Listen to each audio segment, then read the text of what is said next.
My name's Mark Schaufler, and tonight we're going to have a program that's kind of special and unique, and I hope that you find it as helpful as I have over the years, as I have worked with some of the greatest people in the whole world and some of the loneliest people in the whole world. Probably people you know, and they're people that walk the streets by us every day that have our same last name and live next door to us. We work with them, we go to school with them, but they have problems that sometimes we don't see until it's too late. So tonight our program, Suicide the Friend Stealer, is designed to give you some incredible tools. Because I think one of the tragedies is that suicide is a word that I wish we didn't even know. We had to look it up in a dictionary. But the practical reality is that most of us have had a friend, loved one, somebody we knew very well where that became an issue in their life. And so for us, what we're going to get a chance to do today is give you some tools, give you some ways to interact with other people, and also give you the capacity to understand why it happens and what to do about it. So what we're going to start with is we have one big blank board, and there are going to be 6 panels that will be filled before we're done. And in the course of doing that, that's going to allow you a chance to understand why suicide happens and give you a creative tool so that you can communicate about one of the toughest things in the world to talk about. So here we go.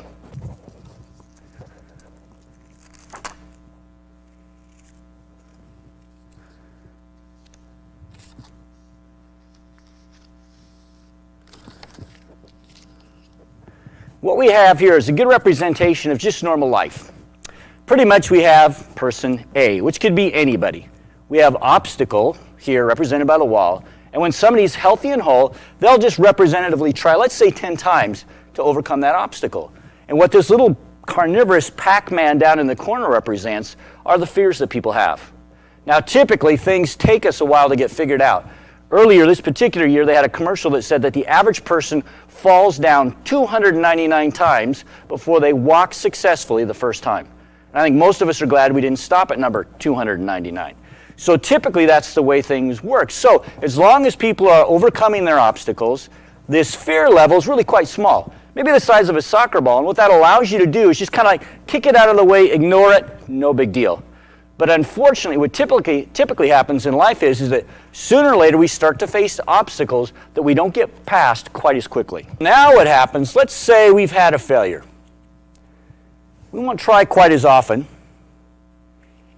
We still have the obstacle or maybe a new one.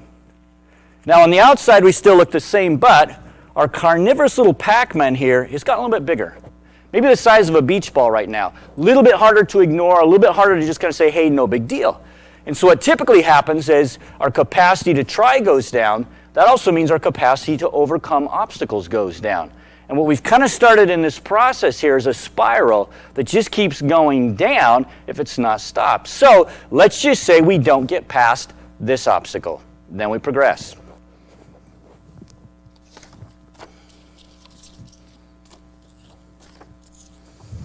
Now, we still look the same on the outside, but our individual carnivorous Pac-Man here has gotten a bit bigger. Now he's almost the size of a beanbag chair. A little bit harder to ignore still, and our capacity to try has not gone up, but probably gone down. And so as we face this new obstacle or the same obstacle again, we find that on the outside, we look the same, which is one of the reasons why it's very typical for somebody to get to the point of making a suicide attempt, and many people around them go, I had no idea. That's because externally we don't show what's going on internally inside, even though we may be facing who knows how many obstacles that we haven't gotten past yet. So let's just assume for the sake of illustration, we don't get past this obstacle. It progresses. Now our capacity at this point is quite diminished. Our carnivorous Pac-Man now is about the size of an earth ball that the kids play with out in the grade school, and we finally start to look a little different. But the challenge is, because now we're only going to try maybe 2 times, is that there's not a lot of time sequence from the time we look normal and healthy in the way we always appear to everybody else till the time where, you know what, things are starting to show. Because with only 2 attempts left in us, our capacity to stretch that over a long period of time goes way down. So, normal, there could be a problem. But again, because there's only maybe 2 attempts left in us, our capacity to have that be a long time period really is really low. It tends to be very short and quick. So now we reach this stage where whatever the obstacle is, it's almost inconsequential. It can be almost anything. we have maybe one try left in us. And because we only have one try left in us, and the carnivorous Pac-Man is astronomically large, basically, we're laid out. And if we don't get some help at that time, we're lunch. And so what ends up happening is that you don't have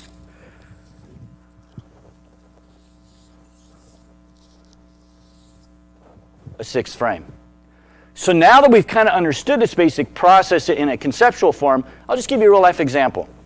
One of the young ladies that we worked with a number of years ago, when she started her junior year in high school, she was, as far as she was concerned, living life. She was doing well academically. She'd met a boyfriend who she and her were quite serious. And so until about November, she was probably one of the happiest young ladies around. Until obstacle number one was the boyfriend.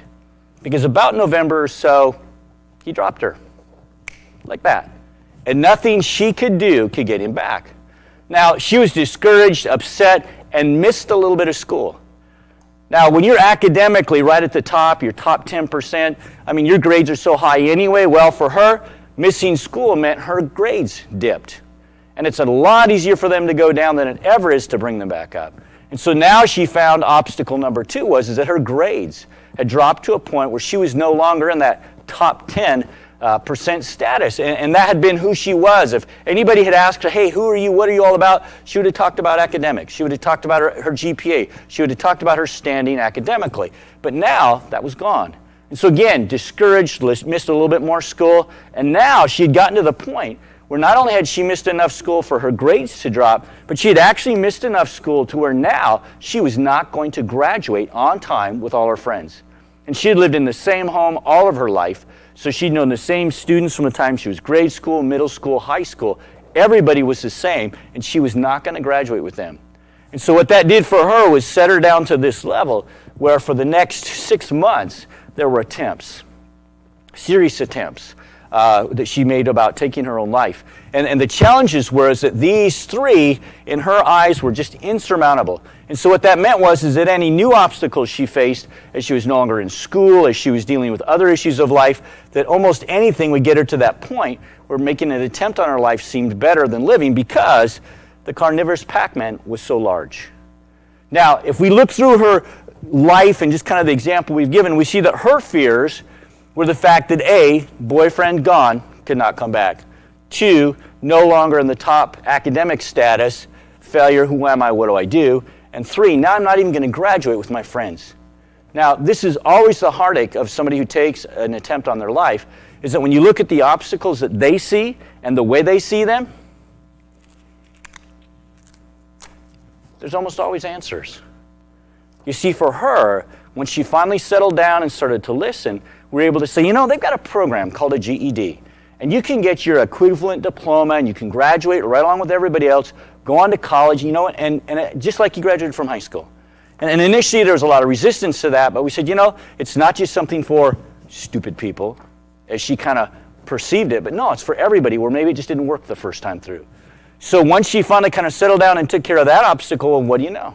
She even ended up graduating with her friends as far as timeline went, which meant when she went to her community college experience, she was back with her friends.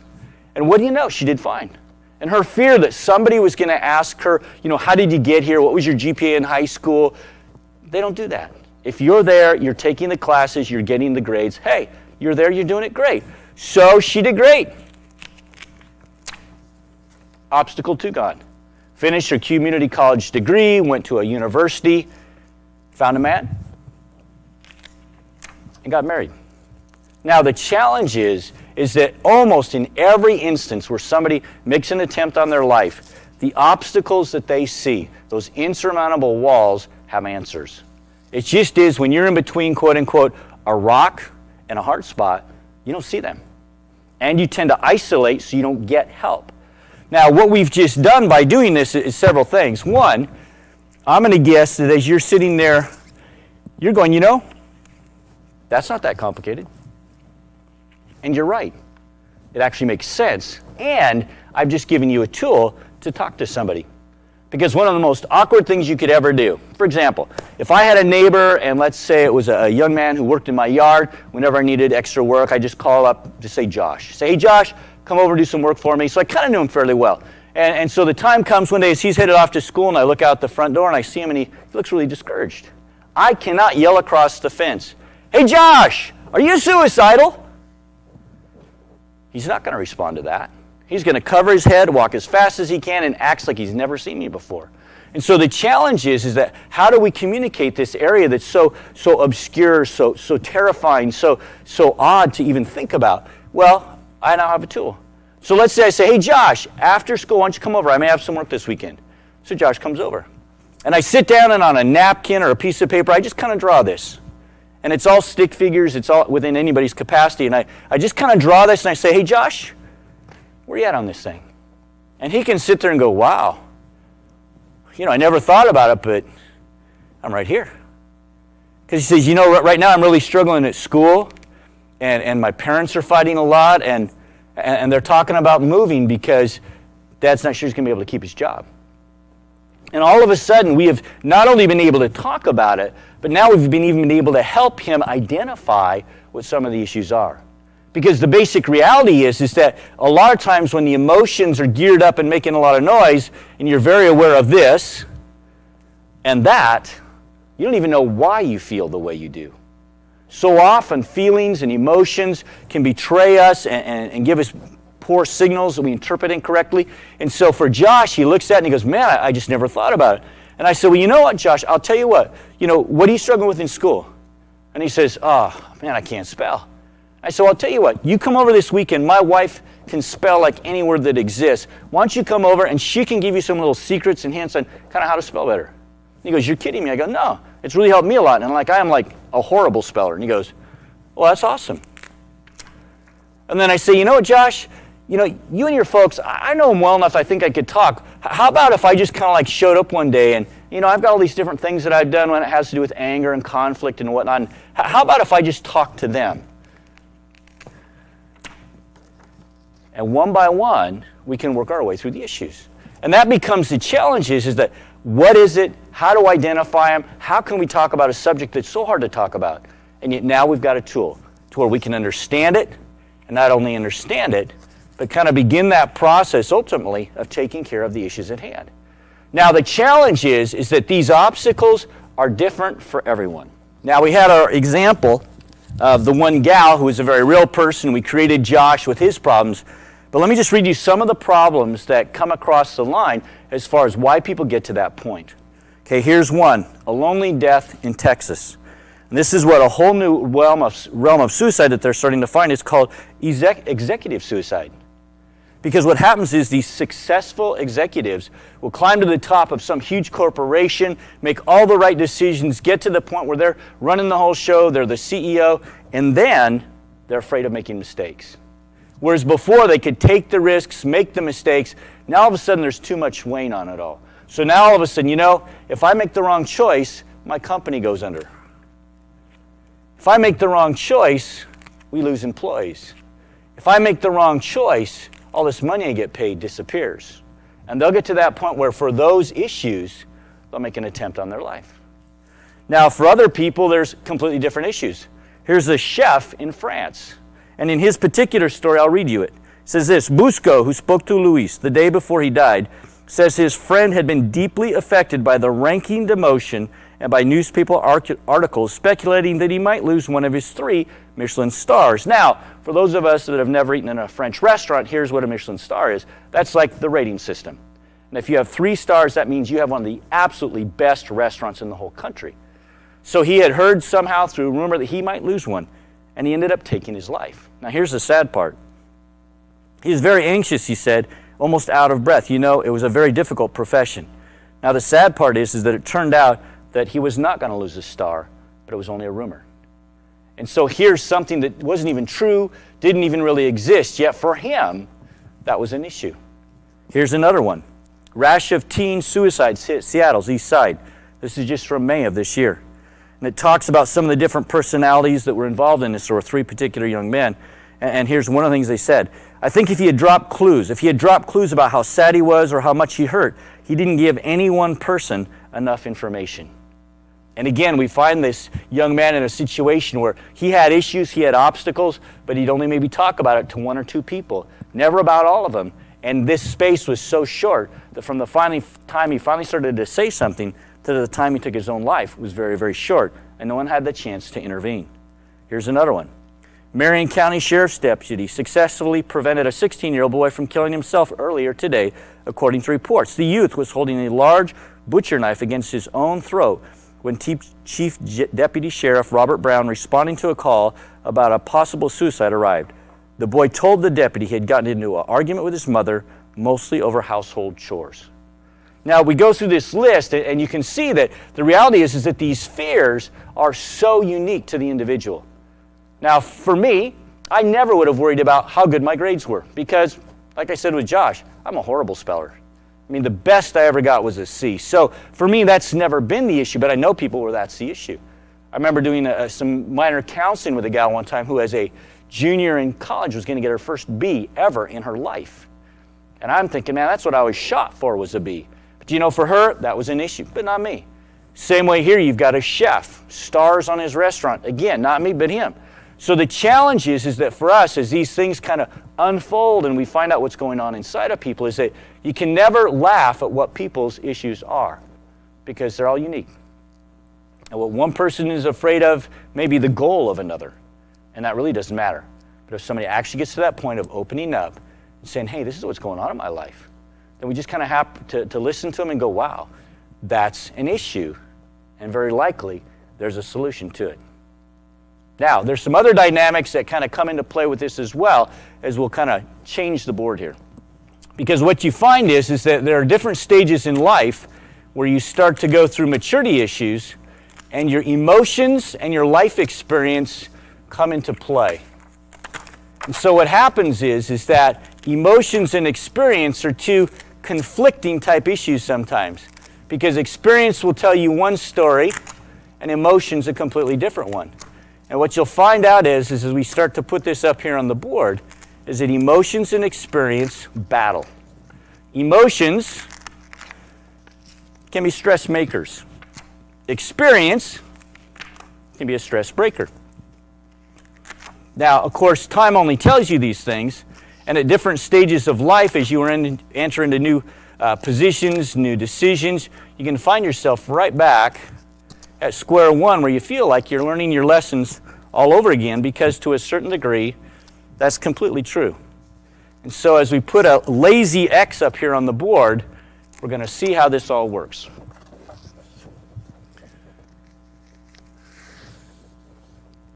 Now what you've got is kind of a curved situation, dotted line, and it'll all make sense in a moment. You see, when you start life, kind of base things on emotions. Right here. You know, a lot of times when I'll talk to young people about babysitting, I'll say, now, could you call those little kids basically emotional packages with two legs? And they go, oh yeah, they get emotional about everything. They love you, they hate you, they're going to die, everything's extremes. And I think most of us have had enough experience with emotions to know that emotions do not always tell the truth. More than once, somebody has turned a noise outside the window into a psychotic killer waiting to come in and take their life out. Or when I do this in the junior highs, I'll say, hey, how many of you guys have ever heard this or made this statement? And the statement is this: if I don't get something to eat tonight before I go to bed, I'm going to, and I don't have to finish it because they will. And they say, die. Now, is that true? No. But your emotions make it true. So eventually what happens is when you start with experiences just kind of along for the ride and you're based on emotions, then things start to change in time. Eventually there's a crossover where emotions are no longer what you base your life on, but instead they're kind of like the frosting on the cake. Now that you can live with for quite a while. And experience becomes how you base your life. And so what happens is you've got this kind of crossover point. Now, unfortunately, this particular line has been known about for a long time, just not necessarily in this realm.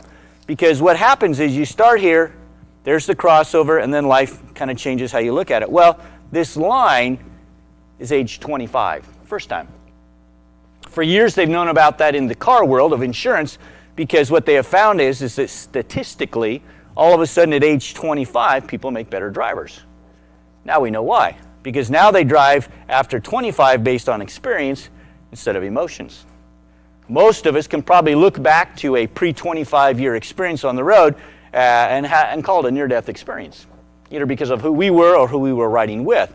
And what they've also found recently in just developmental studies is that your brain is not completely developed till guess what age? You've got it, 25. And so what tends to happen is that when people are on that emotional roller coaster, which is the big stress maker world, and if they live over here age-wise, well, guess who their friends are? People that live over here. And so what ends up happening traditionally is that they talk to their friends, and their entire pool of wisdom is based on the fact that emotions really are running the whole show. Based on the fact that really the emotions are going to have more input than experience will. And the sad reality is that very likely on this side of the line is enough experience-based life to actually have answers for what the emotions are saying have no answers. And so that's where ultimately emotions, the stress maker, get overcome by the stress breaker, experience.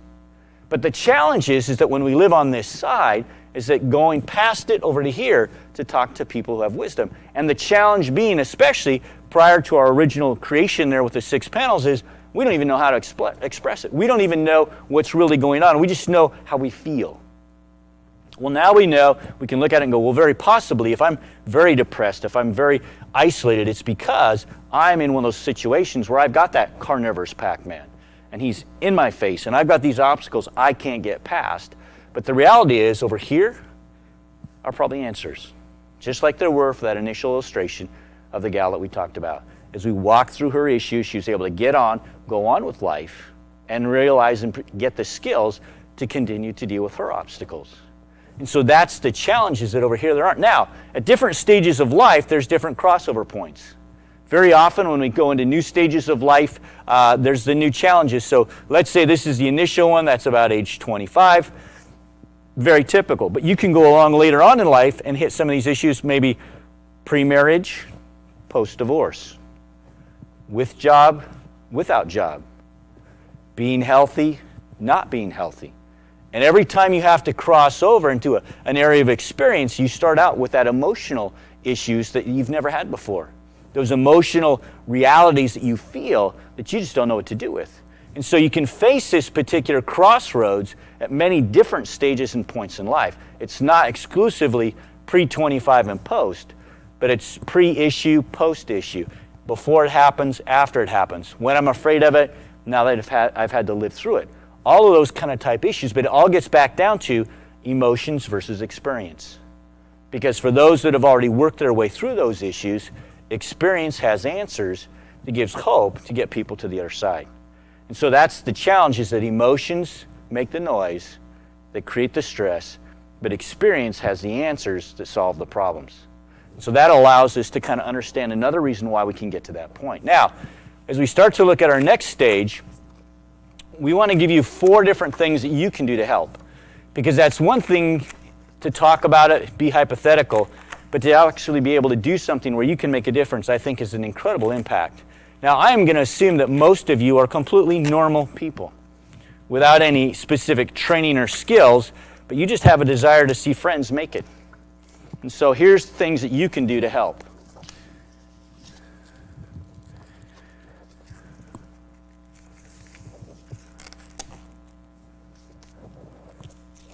First one is take them seriously. You know, I did this program for a Rotary Club in Idaho earlier this year. And after the presentation, one of the gentlemen came up and he said, you know, I wished you had been in my home community as I grew up. Because here's what happened there. He said, one man owned a hardware store and somebody came in to buy some rope. And the man said, can I help you? And he says, yeah, I need to buy some rope. And the guy goes, well, how much? He goes, well, 6 feet. And he goes, why? He goes, well, I'm going to hang myself. And the guy goes, oh, you don't want 6 feet, you want 12. So the guy sold him 12 feet of rope and he hung himself. Obviously, he was not taken seriously. And I think that's one of the challenges is that because suicide is such an awkward thing to talk about, to dwell with, is that it's very hard to take it seriously. Because if you take it seriously, you have to do something. But now that we've got a basic understanding and a tool of why it happens and how, I think we can take it seriously, and that's the very first step in actually getting somebody some help. Because if somebody actually has the guts to say something like that, if they get shut down, laughed at, blown off by that first person they talk to, the chances of them ever saying again, I'm suicidal, go way down. Because that took a huge amount of courage just to say that much. So, take somebody seriously. And I've had people say, well, what if they're kidding? Fine. At least they know somebody cares enough to do something for them if they ever got to that point. And so I don't think you can go wrong taking them seriously. Number 2 is sorrow. You see, one of the challenges is that in our culture, because we tend not to show what's going on inside, is that sorrow builds up over issues that may have happened years ago. And it can be failures, death of family members, all kinds of different issues that if we've never dealt with them, they kind of boil inside. And those can become some really scary type things. Now, for me, we've had our share of it, I suppose, in our lifetime. Probably 20 years ago now, my wife and I sat around my father-in-law's bed, her dad, as he took his last breath and died. Now, that's a traumatic experience, and we cried. But you know, where I live, I have to drive by a cemetery on a regular basis. And I remember the first year after my father-in-law had passed away, we drove past the cemetery in June, and in June they have a holiday called Flag Day. And my wife just burst into tears. And I was kind of flabbergasted. I didn't know if she was being patriotic or, I really didn't understand it. And I finally just said, hey, Chris, what's going on? And she said, this would have been my dad's birthday. Well, that's been almost 20 years. And if we happen to time a drive past the cemetery on Flag Day, it still happens. Now, is that good or bad? It's good, but it's not easy. It's awkward. Anytime somebody needs to cry in our culture now, we don't give them much of an opportunity to, especially if you're a male. You've been taught not to cry from an early age. And even in the female realm, now it's becoming harder to show emotion and express like that. And so what happens is that whole sorrow realm, well, that's an area that we can walk into and we can give somebody an opportunity to express their sorrow. Now, that's not going to work in a big group effort, but maybe we just kind of have to pull them off to the side. And here's what I've found about sorrow is that it doesn't hurt to ask questions. Even if it's an area where we're a little troubled with or we're kind of awkward, it's, just to say, hey, I heard that your uncle died. And they go, yeah. And you go, well, was that like your favorite uncle? Did you know him well? Yeah, we went fishing every summer. And what you're able to do by talking to somebody like that is give them a chance to melt down if they need to. Just give them a chance to cry. Give them a chance to just kind of let it out. Because one of the challenges is the typically safe place for people to deal with sorrow has been a funeral for years. But as our culture is adjusted in how it looks at death, one of the challenges is we don't always have funerals anymore. There are no services, there is no anything. There is no given place for somebody to work through their sorrow. So what ends up happening is it just gets bottled up. But again, you don't have to be a trained professional to give somebody a shoulder to cry on. And that can be one of the biggest things in them walking through and working through their issues. So you take them seriously if necessary, and if possible, you give them a chance to cry. And realize that sorrow will be cyclical. Right now we're coming up to the holidays. And that's one of the things that make the holidays such a challenge, is that people have lost loved ones during the course of this year, and this year the holidays will be different. I remember one time I ended up meeting a gal in a community, and as I talked to her, it was kind of an amazing heartache story, really. This Christmas, she had just worked her way through Christmas because not only had she lost her husband that year, but she had also lost her only son to an accident. And so here for her was a completely reworked Christmas. It had never been this way for 50 plus years. And she had a level of sorrow that was very difficult to deal with, especially when everybody around you is going, hey, holiday cheer, gifts, presents, smile, happy, ha-ha. Well, not necessarily. And so that's where the sorrow thing is not just something that happens once you cry and then you get over it. My wife will always miss her dad. When my daughters get married someday, she will cry not only because of that, but for the fact that her dad's not there. That's good. There's no reason why she should ever not miss her dad. That will always be a part of life, and as long as it's given a chance to come out, it doesn't become a problem. Next thing you can do, keep them sober. You know, we kind of have an odd way of looking at life, because what we have a tendency to do, if somebody's had a bad day or life isn't working out, we'll kind of toss out this errant statement and say, well, hey, just go get ripped and forget about it. Well, that's a tragic reality, because 80% of all suicide attempts happen while somebody's under the influence of drugs or alcohol. Because you see, what happens is that the problems don't disappear. What happens instead is that you can't see them until they're so close that you're terrified. Now, what I do to kind of illustrate this is I take my glasses off. And I just went from somebody who can drive legally, read anything, to somebody who can't see anything. Right now, my whole world is one big fuzzy blur. And so if I had problems, I can't see them until they get this close. Boom. And all of a sudden, not only is it clear, but it's right here. And I didn't see the approach. I'm terrified. I'm horrified. And I just might do something I would never normally do. That's why the statistic proves out that 80% of all suicide attempts happen while somebody's under the influence of drugs or alcohol. We do not want to walk somebody down that road. And not only if we walk them down that road do we potentially set them up for that long, immediate problem, but also people stop maturing if that becomes how they deal with life's issues. And so what happens is that somebody who gets into that drug and alcohol world at an early age, let's say 15, well, if that becomes kind of their coping mechanism for life and its difficulties, they can have as many birthdays as they want. They can shave, they can grow old, they can look mature. But when somebody tries to hire them, they still get a 15-year-old. When somebody tries to have a relationship that's long-term, it's still with a 15-year-old. So not only do we create the potential problem in a suicide scenario, but also we are potentially introducing them to a world that's going to rob them of what their potential life could be. And so that becomes one of the basic issues is don't walk them into that world because they may never come out. Fourth thing we can do is help create a safety net. The basic reality is that no one person can keep anybody alive.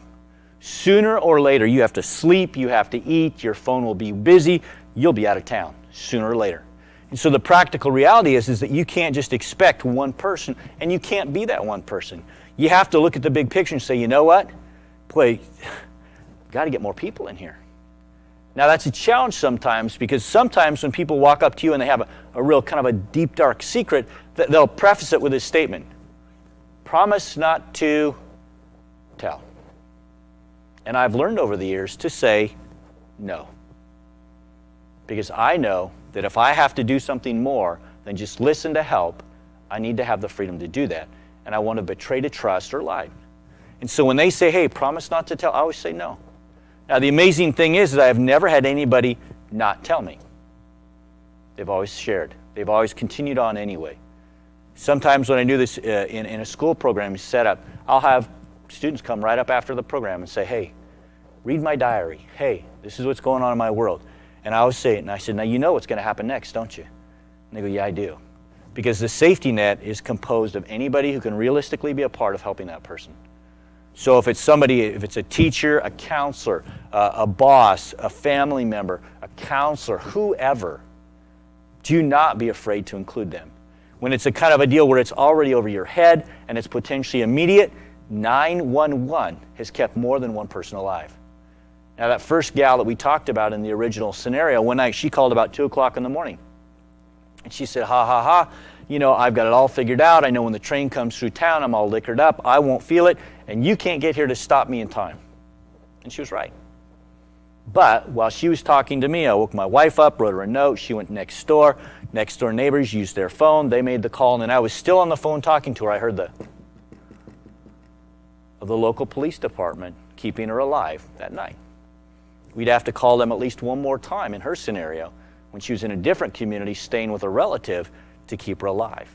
But that safety net is anybody that can be a part of helping, and as many people as can be included. And that doesn't mean you go to www.blabittotheworld.com. It just means that you have a safety net there that allows people to be involved who can realistically be a part of helping. So again, these are 4 things that any of us can do. And this one is included last just to say, you know what? if that's not enough, do not be afraid to call somebody else in, because that's what real friends do. That's what people who love people do. You don't stop here just because this is inconvenient or awkward. You take the steps. And what I have found is over the years, for all the different people that we've worked with in so many different levels that are still alive, it was always worth it. Always worth the call, always worth the awkwardness, because people are alive. That's what a safety net does. And no one person has the capacity to do that on their own. Now, we need to know what the warning signs are, because some of them make sense based on what we showed you earlier, but some of them are things that just might be a little bit confusing, kind of catch you off guard. So, you can help. And you need to know that. Just take them seriously. Help them work through sorrow issues. Definitely keep them sober. And start the safety net. You may be the first thread.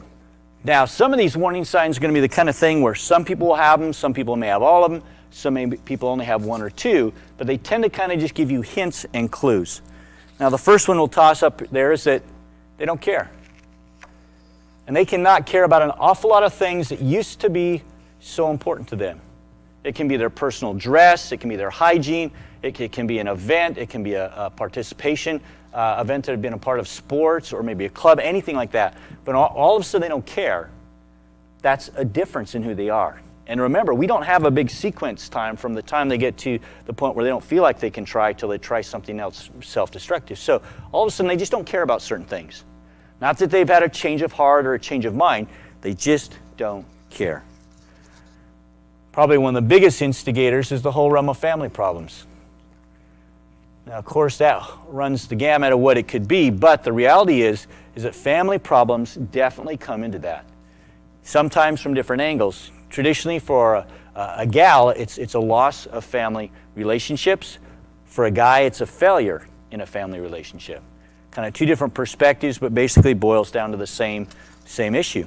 For some, it's a financial failure. I remember working with one young man who, after he'd recovered from his attempt, we got down and it was a financial issue. He had charged up enough money on credit cards to where his monthly income could not pay his monthly bill. And like in so many of the situations, there was a solution. We were able to put one of those loan packages together where he was able to work his way through it and come out just fine. But he didn't see that when he was by himself.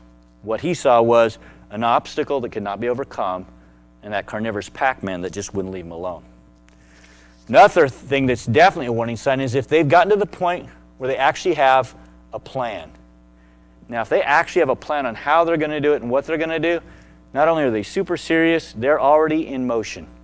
For example, when the gal called that one night, knew when the train was coming through town, knew how liquored up she was, knew she wouldn't feel it, knew I couldn't get there in time. That's a plan that you take radically seriously. And because we did, she's still here today. Another issue that can become very apparent is death talk or death art. Now, some of the doodles that people have can be very descriptive about what's going on in their lives.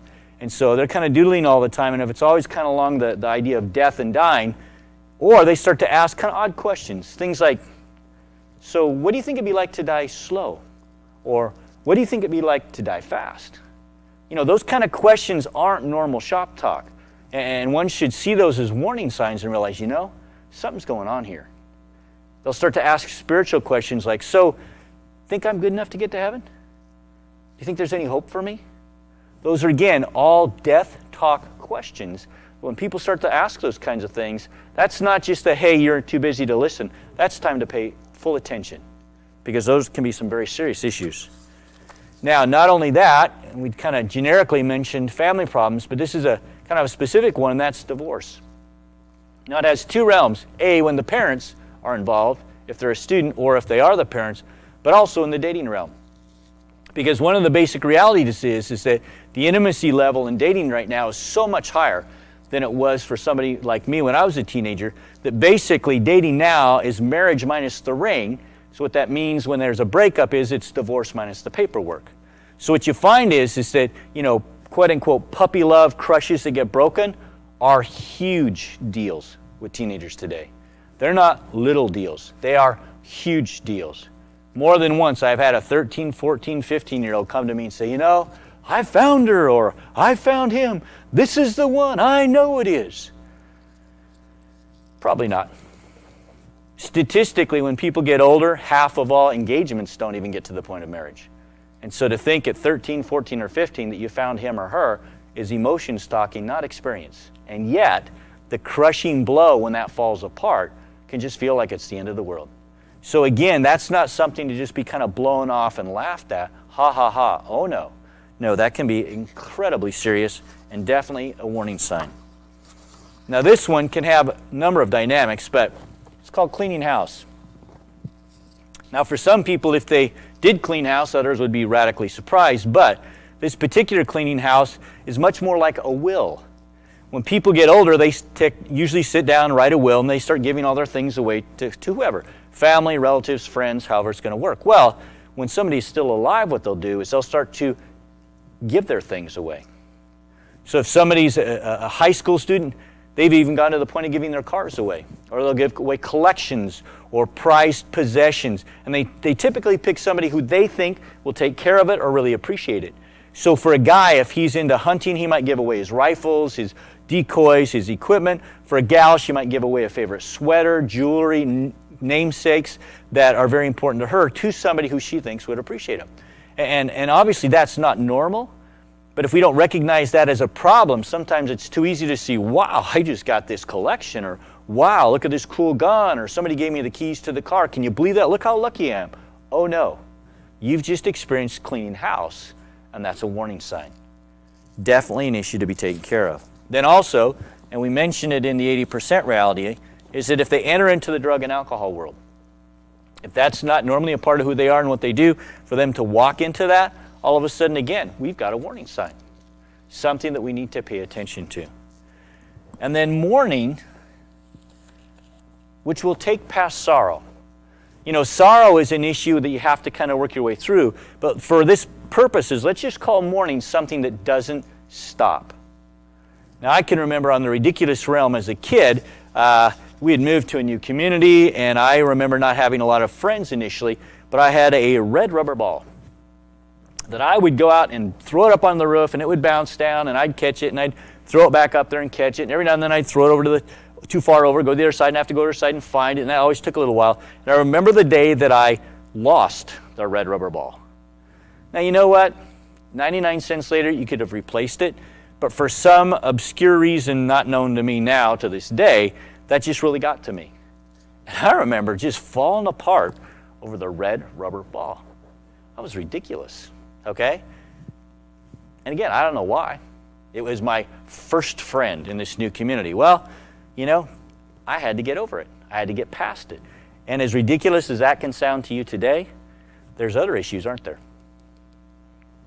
that we can mourn. And just get to a point where it's like, what's the point? Where it becomes that obstacle that we can't get past. Okay? Another warning sign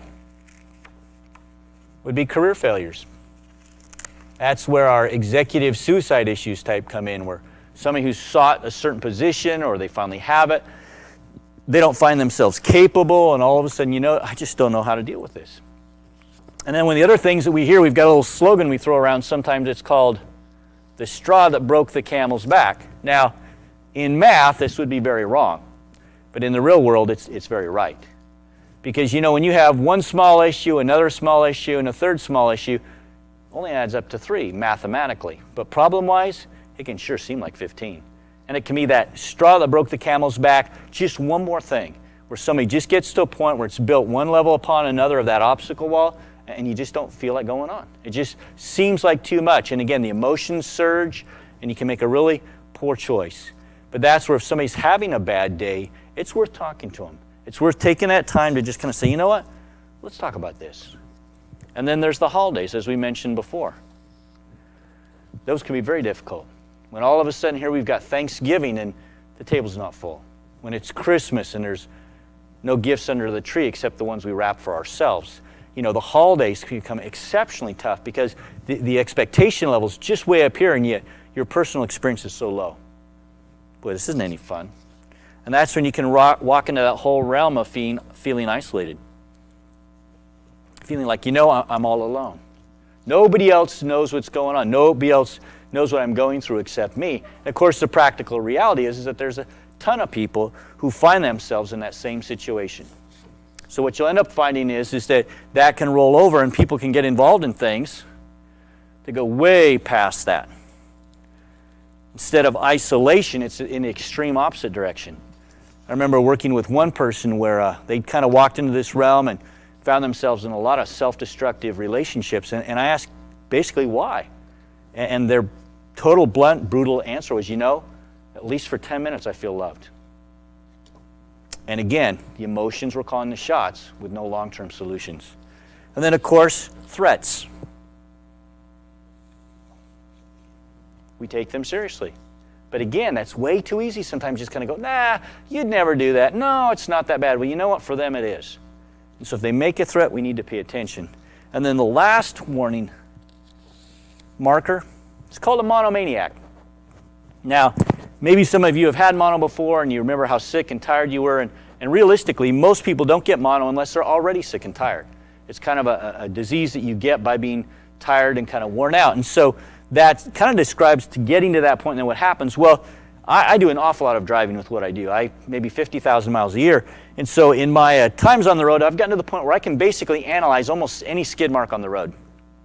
And the one that baffled me the longest, which I finally figured out, was when the road would be going straight and I would see these skid marks that came across like this. And what it looked like was that somebody was in a 4x4 vehicle heading down the dirt road, and all of a sudden there was a freeway and they put their brakes across, crashed and burned in the middle. Now, obviously that wasn't what happened, but that was the initial impression. And what basically happened is that they were driving down the road and they drifted. And instead of coming to a stop once they got into the nice soft stuff on the side, they made a panic move and shot straight across and crashed and burned. And you see, when we're running too hard, we're not getting enough sleep, we're not taking care of ourselves, we're not eating right, we're not doing kind of those basic things, we've set ourselves up. Because when we're tired, everything always seems worse. And one of the first things they always do if somebody makes a suicide attempt is one of the things they like to do is just give them a physical. Find out physically what's going on inside. How are they doing? Because if it's a physical issue, whether it's just help, getting enough sleep, eating right, those kind of type issues, you can take care of that. But when you're in the middle of that, you don't see that. And so that becomes just a good basic lifestyle marker where you can just kind of say, hey, let's just slow down. I know everything seems horrible right now, but if you just kind of pull the plug out and rest for a few days, let's start walking through these things one at a time. So what we've just done right now is we've kind of walked through the whole barrage of things, but for you, you've got warning signs now, you've got tools to help, and you've got a way to communicate not only what suicide is, but how maybe potentially you or somebody you know can walk into somebody's world and help. Because now that you've got that gives you some definite tools to work with. Now at this point, then I'm also just going to kind of jump over a little hoop here and go into a new realm and just kind of give you spiritual realities. Because one of the things that I've come to see is that there is definitely a spiritual reality in this world. And that little carnivorous Pac-Man that we kind of understood so well as fear really biblically has a name. Scripturally, the Bible says in 1 Peter 5:8 that we have an enemy who roams around like a roaring lion seeking to devour those whom he may. Now, if he had great physical strength and characteristics like that, we'd all be in trouble. But he operates out of fear. And we all know through personal experience that fear can make you do things that you would never do otherwise. It can make you see life in a completely different way. And really the biggest lions we have to worry about are the roaring ones, because all they do is scare us into action that's fatal sooner or later. And so we kind of recognize that realm. And then when we find ourselves in between that obstacle and that carnivorous Pac-Man, we don't recognize the fact that, maybe there is hope and help out there because we're not looking up. We're only looking horizontally. Because upwardly, there's hope and there's help. Without God, without hope is a phrase that's found in the Bible for a good reason. Because so often when we find ourselves in our human stories, we don't personally have answers. And maybe nobody we know does, but he does. And that's one of the beauties of being able to walk into somebody's world, despite what they may see as unsolvable problems, is that there are answers.